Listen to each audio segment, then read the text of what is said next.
എൻ്റെ കുറേ കാലത്തൊരു ആഗ്രഹം കേട്ടോ സ്വന്തമായിട്ടൊരു വണ്ടി വേണമെന്നുള്ളത്. അങ്ങനെ ആ ഒരു ആഗ്രഹം ഒന്ന് സാധിപ്പിച്ച്. കാരണം ഇക്കാക്ക് ഒരു വണ്ടി നോക്കാൻ വേണ്ടി പോയതിനും തിരിച്ചു വരുമ്പോൾ ആൾ എനിക്കും കൂടി ഒരു വണ്ടി എടുത്തിട്ടാണ് വന്നത്. സത്യത്തിൽ ഞാൻ ഭയങ്കര ഹാപ്പിയായി. കാരണം ഞാൻ ഒട്ടും പ്രതീക്ഷിക്കാത്തൊരു സമയത്താട്ടോ എനിക്ക് കിട്ടിയത്. നമ്മൾ വിചാരിക്കാത്ത സമയത്ത് നമുക്ക് സർപ്രൈസ് കിട്ടുമ്പം എങ്ങനെ ഇരിക്കും? സത്യം പറഞ്ഞാൽ രണ്ട് കിളി പറന്നു പോയ പോലെ ഉണ്ടാവില്ലേ, അതുപോലെ തന്നെ എനിക്കിന്ന്. അങ്ങനെ ഇതാ വണ്ടി കിട്ടി ചാവിൻ്റെ കയ്യിലേക്ക് തന്നു. അങ്ങനെ തൽക്കാലക്കൊക്കെ രണ്ടാൾ ചാവി മാറിപ്പോകാണ്ടിരിക്കാൻ വേണ്ടിയിട്ട് കാറിൻ്റെ കീച്ചേനെടുത്ത് എൻ്റെ ചാവിൻ്റെ മുകളിൽ ഇട്ടതാണ് കേട്ടോ. കുട്ടികളെ പേര് എഴുതിയിട്ടില്ല കേട്ടോ, ഒരു വുഡിൻ്റെ മുകളിൽ നല്ല രസമുണ്ട് കാണാൻ. അങ്ങനെ പിന്നെ ഹൈക്കുട്ടിൻ്റെ നീക്കുട്ടീൻ്റെ കൺഫ്യൂഷൻ തീർന്നിട്ടില്ല. ഉമ്മൻ്റെ കൂടെ പോകണോ ഉപ്പൻ്റെ കൂടെ പോകണോ എന്നുള്ള കൺഫ്യൂഷൻ നടക്കാൻ. പറഞ്ഞത് വേറെ ആരല്ല കേട്ടോ, എൻ്റെ സ്വന്തം അനിയത്തിയാണ്. എങ്ങനെ പേടിയില്ലാണ്ടിരിക്കും? കാരണം ഞാൻ ഡ്രൈവിങ് പഠിക്കണം തൊട്ടേ എൻ്റെ വാലായിട്ട് കൂടാനാണ് ഒരാളാണ് കേട്ടോ. അതുകൊണ്ട് ഞാൻ എവിടെ പോയി വീണാലും ഓളും എൻ്റെ കൂടെ ഉണ്ടാവലുണ്ട്.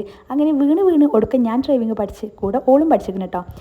കുറേ കാലത്തിന് ശേഷം എടുക്കണോണ്ട് തന്നെ ചെറിയൊരു പേടിയൊക്കെ ഉണ്ടായിരുന്നു കേട്ടോ. പക്ഷേ കോതിപ്പാലം മുതൽ പട്ടരോടൊന്ന് പോയി വന്നപ്പോഴേക്കും ആ പേടിക്ക് അങ്ങോട്ട് മാറിക്കിട്ടി. അങ്ങനെ ബീച്ചിലെന്ന സ്ഥിതിക്ക് ഏതായാലും വെറുതെ ഇരിക്കണ്ടല്ലോ എന്ന് കരുതിയിട്ട് കുട്ടികൾക്ക് ഐസ്ക്രീമൊക്കെ വാങ്ങിക്കൊടുത്ത് നമ്മൾ ഉപ്പിലിട്ട് ഐറ്റംസൊക്കെ വാങ്ങിട്ടോ. അപ്പോൾ ഇന്നത്തെ വീഡിയോ ഇത്രയേ ഉള്ളൂ. നെക്സ്റ്റ് വീഡിയോ ആയിട്ട് കാണാം. അതുവരെയും ബൈ.